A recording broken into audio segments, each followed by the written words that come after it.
Good evening, ladies and gentlemen. Welcome to another exciting episode of the Paul Brown Show. This evening, my guest will be Ms. Desiree Helms, and she will be discussing an important topic that we have not only in our community, but in the country, and that's homelessness. How you doing, Ms. Helms? How are you? Great.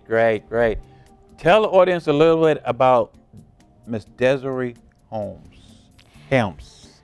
Well, in retribution of my attempt to flee a relationship in 2012, I found myself homeless and sleeping on a bench. And I had a previous ministry, or been involved with a previous ministry years ago that I walked away from, and because of my personal relationship with Jesus Christ, I couldn't understand why God would allow me to go through that. And I spoke to the Lord in prayer one day when I was sleeping outside, and I said, God, why would you allow me to go through this? I mean, why? And why am I here with all these homeless women? And I heard the Lord speak to me and said, because I want you to help them, Desiree. And at that particular moment in time, I was struggling through what I was going through so hard. It was hard for me to grasp what he was telling me to do. And but the first thing that I heard him say was just start with the word of your testimony. And so that's what I did. And it has grown and it's developed, and in a lot of churches, when I was doing rooms at the end when we were homeless with the other women, were listening to me, and they're all telling me that, okay, you have a calling on your life. You have a ministry for homeless women, and you need, I was going to the Myers Park United Methodist through the rooms at the inn, and the volunteers were telling me, you need to get in touch with George Ragsdale and tell him about your experience and what the Lord is doing and what you want to do nonprofit wise as far as that's concerned. And I was listening to all of this take place and stuff, and it was hard for me to imagine in my mind that I would get there. But lo and behold, overcoming the homelessness and everything, and having absolutely nothing, no family or no nothing, we just put our webpage up. We've got a gift shop going. Okay. We've got plenty of people with Starbucks and churches and important people wanting to get involved and telling me, you need to do this, especially Urban League of the Central Carolinas. They've been pushing me since last year when I first started taking classes there. They need you. You need to do this ministry, Desiree. We don't have a program for homeless women here. So because of their encouragement, and they're educating me on what my rights are and helping me with the legal system and stuff like that, I was able to graduate all my classes and put this thing together. Okay.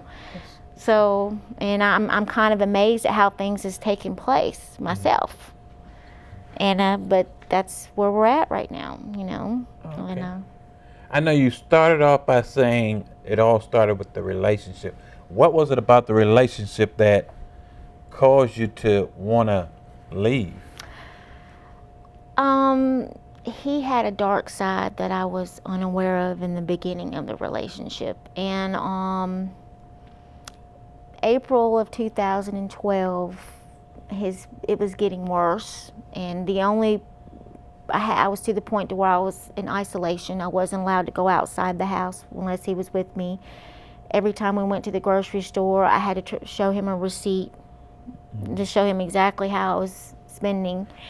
And previously, when he had mental health issues, I would just go to the Lord in prayer and witness to him, tell him to go to Charles Stanley, and he himself would tell me that once he was receiving the Word of God, it would help him. But something happened at work, and he got into an argument, and he just snapped. And then when he came home, he just stayed in a bad mood, and the bad mood just grew worse. And my girlfriend came to check up on me one day, and I was able to walk my neighbor's dog so I can gain a little bit of income coming in. And she told me that she was scared of him. And when she told me that she was scared of him and that he terrified her, that's when I knew that we needed to leave. Me and Connor needed to leave. and Connor. with my son, our son that we had together. Okay. You know, I had a son by him, and that was the main reason for me staying in the relationship, is to be 24-hour mom. Mm-hmm.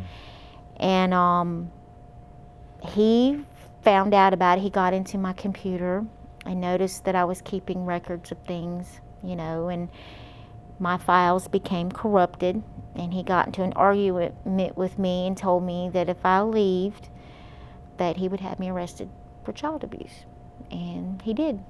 You know, about that time I came home from church and that Donna took me to, and he was having a conversation with his sister on the phone. He told her that he saw me sexually abuse our son when I didn't do it, you know. And so, you know, and this was, August was when the lease was ending on the house, but when DSS first showed up on my door, she looked at me and says, "You don't seem surprised." And I says, "No, because this is a pattern of domestic abuse. I went through a similar incident in 2007, and things went well in that situation because those two caseworkers were actually made him take parenting classes, and they were preventing the domestic abuse from escalating to physical." Okay. This DSS caseworker was connected to the mother of the father of my son, meaning that she was from Buffalo, New York, like his mom was from Buffalo, New York. And she didn't follow things by the book like the previous caseworker. She told my girlfriend that she was going to make up her mind in 4 days. And when you're dealing with an investigation of sexual abuse, you don't make a decision to take a child away from his house, his home, his mother, and everything that made up his world in just 4 days, because that's what the previous caseworkers had taught me. And, you know, because the previous caseworkers, you know, when we were living in the apartment, would come and have counseling with us in our apartment. We had this 6-month program that we had to do. Okay. So, and, but that's what happened. And I submitted some evidence to the Mint Hill Police, and it was withheld. And when I ended up in jail, there was no warrant for my arrest at the time. I did not get proper identification. There was no, okay, are you Desiree Helms, and to match up a warrant, because there wasn't a warrant at the time. I wasn't read my rights or any of that. And when I was in jail, I told my public defender that I submitted some evidence to Officer Makovic. And he says, "Well, we're not aware of that." And at the time, I was in fear for my life. You know, I was having nightmares of my body being buried in the backyard because it had escalated to that point. And I told the police from the very beginning, and even the DSS caseworker, that I was in fear for my life and I didn't know how to protect myself because I was in a controlled environment.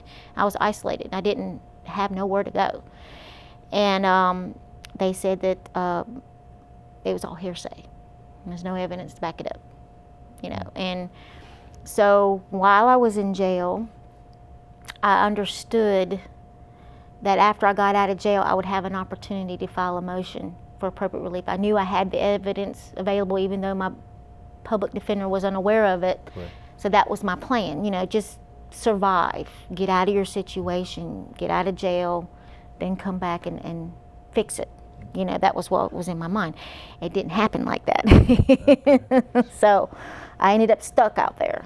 And since it didn't go the way that I had planned, and I got stuck out there, and you know, I mean, I was in this place to where God was in control of my life. Right. So I just started to, if I was going to be stuck at the bottom, might as well witness the gospel of Jesus Christ while I'm there, you know. And so that's what happened. And Okay, it was your word against your boyfriend, husband's word as far as the sexual abuse. Did they have any, like, physical evidence of? No. Did they just talked it over with the child and yeah, find but out? he didn't indicate any of that. His words indicated what I had put in the Peter McNeil document that I notarized.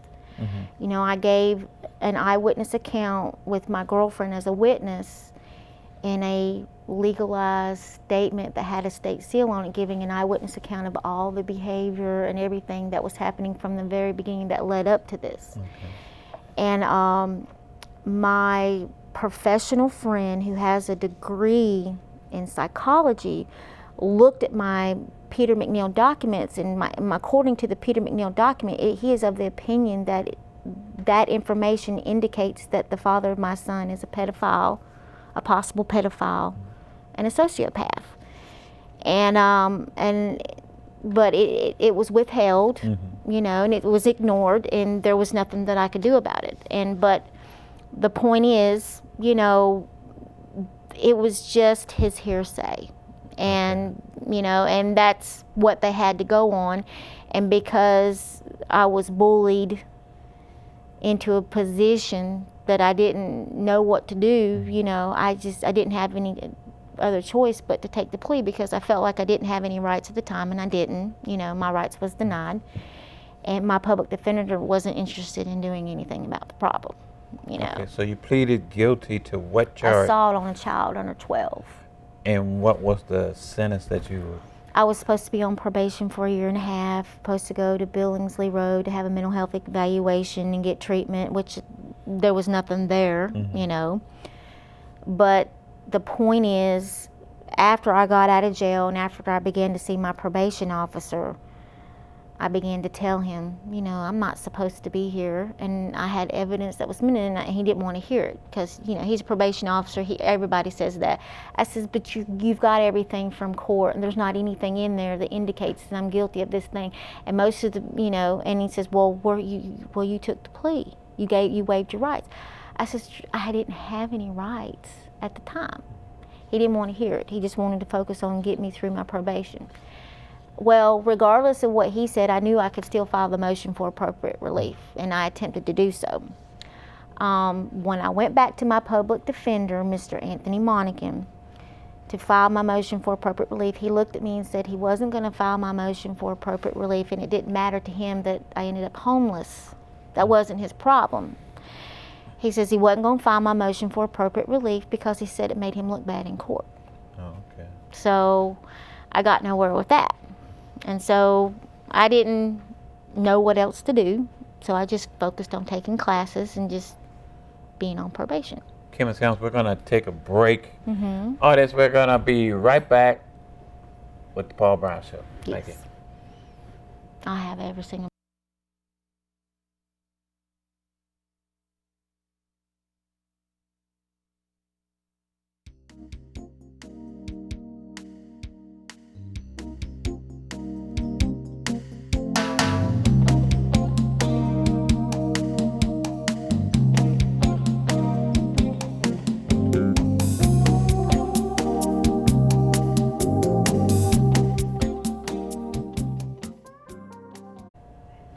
Welcome back to another exciting episode of the Paul Brown Show. My guest, Ms. Desiree Helms.